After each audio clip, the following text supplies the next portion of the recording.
Welcome back to the Papa Meat channel. How you doing? How you doing? Come on and sit on down because today we're talking about weight loss. More importantly, we're talking about Nikocado avocado losing 250 pounds. Today's gonna be a quick video. I just wanted to talk about this because I'm getting tons and tons and tons and tons and tons and tons and tons of comments about it on my cartoons, on my Papa Meat channel. Who knows? The biggest comments I'm getting are, bro, you got totally owned. This aged horribly. I think this was a cartoon that made him change his life. Does anyone else think that Papa Meat had something to do with this? No.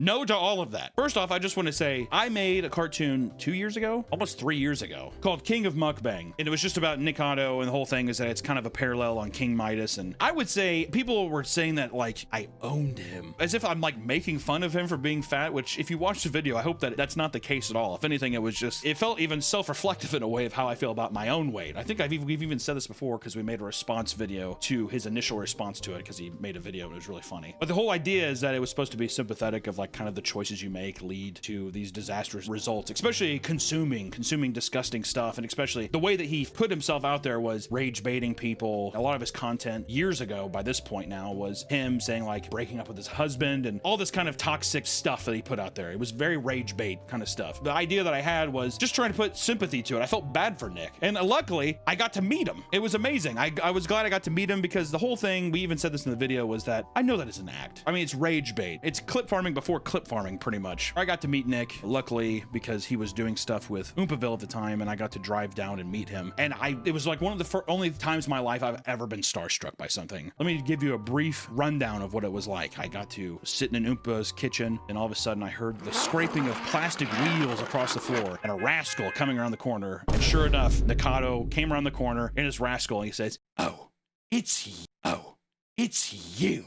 And it was like, it felt like Christmas morning. It felt like, I was like, this is unbelievable. And we had such an amazing day of just hanging out. I got to meet him. He was the sweetest guy. I mean, completely opposite to what you see online. Couldn't have been sweeter. Maybe he feels differently about the cartoon, but it seemed like he, I don't know, enjoyed it or got that it wasn't supposed to be spiteful by any means. But we did it like a mukbang together with me, Oompa, and him. And the recording of it is so funny. But if you guys could have seen the behind the scenes, I don't know if there's any behind the scenes stuff. It was so funny. It was so much fun. That dude's farts smell rancid. It was disgusting. Oop, I have to fart. Brace! Brace! On. Brace! No, don't fart! Brace! Brace! But it was a lot of fun. And the big thing now I want to say is, one, I just want to say I saw the video. Weird video with the panda head, and he does this kind of like weird Joker thing about how he's 2 steps ahead and how this has been some giant social experiment. I feel as if I'm monitoring ants on an ant farm, thirsty for a distraction from time unspent. It's mesmerizing. It's spellbinding. Which, it fits in great with the kind of trajectory of content that he made before. I think it's funny. Don't know how you're 2 steps ahead. 2 steps ahead. I am always 2 steps ahead. The 2 steps ahead thing I think is really funny. I laughed pretty hard when I saw that because how the f do you put your asshole out online? Your asshole becomes a meme. You gain 250 pounds and you're rage baiting people, acting like you're 2 steps ahead of what? I don't understand. I'm not watching Queen's Gambit. I don't know what kind of chess game you're playing, but if you outwardly put out that you're this sadistic, crazy guy, of course people are going to believe it. I don't know what kind of wool you're pulling over someone's head just because you lost weight. And I want to say, I am so happy for the guy. I saw the pictures and I was like, it's very heartwarming. Like I was so happy. And I just want to say, first and foremost, because I don't want my words to get twisted, I am so happy for the guy. It's unbelievable, especially getting to meet him once. I'm not trying to be under the impression that we talk all the time or anything like that, but couldn't be happier for the guy. When I met him, he was the sweetest guy ever. And to see him fully transform in this way, the amount of work, dedication that would take, even if it was a bit, would be insane. Fucking insane. He looks incredible too. Like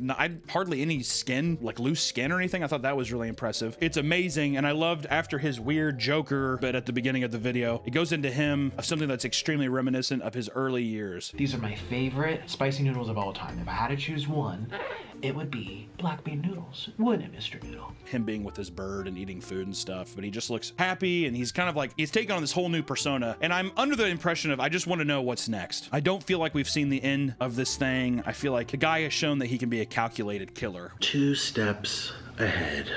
I am always 2 steps ahead. With this stuff. So I'm curious to see what's next. You know, a lot of people have made content about Nick and this whole situation before. I mean, tons of documentaries. I mean, he's been on television. There's been all kinds of drama with him over the years, which you'd have to assume part of it is fabricated or if it's a part of some kind of plan. But I think it's interesting to see how people respond to this, of how somebody can portray themselves as this lunatic online. I mean, does anyone remember the sleep apnea thumbnails? Those were some of my favorite thumbnails on the it was so unhinged. But now just because he lost the weight, they're like, he fooled us. I just don't understand how I was fooled. How was I fooled? Just because you lose weight doesn't mean that you got one over on us. I think it's amazing. This is my hope for the future. He starts off with this innocent act again, and then he starts introducing just a little bit more of the crazy again. What if it's a repeating cycle? Well, that's what I was saying, is it could be a repeating cycle of, does he do it all over again? And is that the social experiment of how you just disregard? Because if anything, the social experiment to me is that if a guy lost 250 pounds after doing all of the crazy shit he did, all of the unhinged crazy stuff that he has brought into the world, lose all the weight for people to make him a patron saint online, and then just be like, fuck you, and do it all again, that's an insane social experiment. The back and forths between things, people are so whiplashed by things right now, it's incredible. I just hope the crazy gets back in. If his mukbangs were all an experiment and it was all fabricated, I can't wait to see what kind of craziness comes next, because there's got to be something. Motherfucker can't come back and just start eating noodles again like nothing happened. You know what I mean? Cannot re-emphasize enough how happy I am for the guy, and especially how excited I am for crazy stuff to come in the future. Or at least I'm hoping, I'm praying that some craziness comes in the future. I wish him nothing but the best, you know? And like I said too, sometimes I think when people consume content online, they're not actually watching something. It's like a collection of images that are just appearing in front of their face, and they form their own opinions and thoughts on it without really digesting some of the stuff that happened. And I wanted to reiterate again, as I did years ago, that my video is not to make fun of him. It's not to ever disparage people for their weight or something. There's people that I dislike that are very petty cartoons. Don't get me wrong. I make that shit.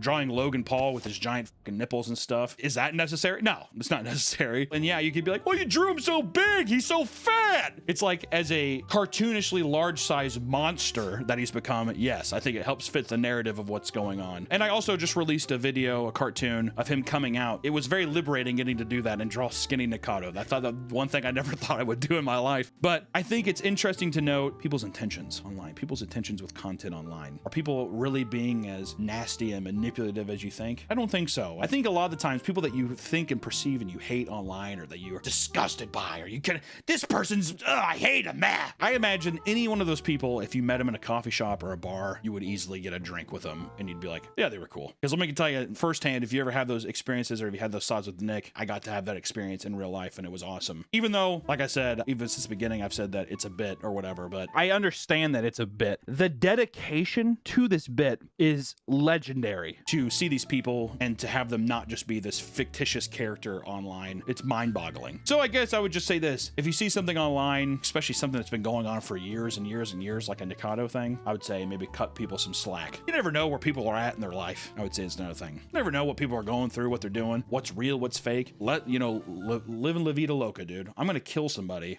and I'm gonna lose weight, and then no one will care. That's what I do. I'm gonna rob a bank and then I'm gonna lose all of this weight here, and no one will care. But it is a funny thing to think that I am now fatter than Nikocado Avocado, which I don't even think he was that much. I don't think he was that much bigger than me beforehand. Look at the side by side. You think he was? I don't know. It's a crazy thing to say that you're fatter than Nikocado Avocado, but I would say 90% of us are now. So rejoice in that fun feeling of maybe this will motivate more people to get in shape or do something like that as well, because hell is officially frozen over, I think, to some people. But just a little quick little thought thing. I'm tired of seeing in my comments. Let's move on. Let's move on. I love you all. I'll see you in the next one. Bye-bye. There's no way I'm gonna wear a red shirt as a fat guy right now to accentuate every fucking role I have. So if anything, editor, put a red shirt on me and just make me skinny real quick. I wish it was that easy, dude. That'd be so sick.